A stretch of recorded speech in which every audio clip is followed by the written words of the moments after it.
Епидемија во Гостивар предизвикана од загадена вода, силно невреме со урагански ветер во Скопје и други градови, предупредување за зголемено ниво на арсен во водата за пиење во Валантово, пожари кои секое лето зафаќаат различни делови од земјата.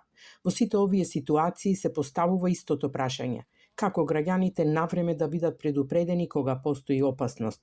Пред една година Центарот за управување со кризи го тестираше системот за масовно предупредување, но тој до денес не е ставен во функција. Во многу европски земји предупредувањата за пожари, поплави, други временски опасни појави и кризни состојби стигнуваат директно на мобилните телефони. Кај нас и една година по тестирањето на системот, тој се уште не е достапен за граѓаните. Од ЦУК велат дека техничките подготовки за воспоставување на системот се завршени, а во моментот се работи на обезбедување финансиски средства за негова целосна имплементација. Центарот за управување со кризи веќе изработи физибилити студија, спроведе неопходни анализи и тестирања и ги дефинираше техничките предуслови.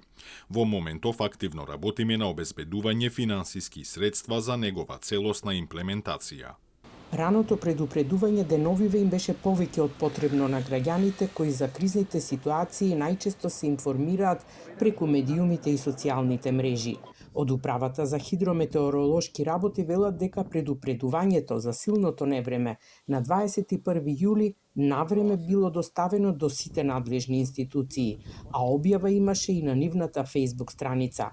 Додаваат дека понатамошното информирање на јавноста е надлежност на Центарот за управување со кризи. Соседна Бугарија веќе го користи системот БГ Алерт. Според бугарските медиуми, неколку часа пред силното невреме на 21 јули, тамошните граѓани добија предупредување на мобилните телефони со апел да избегнуваат престој на отворено и да преземат мерки за заштита.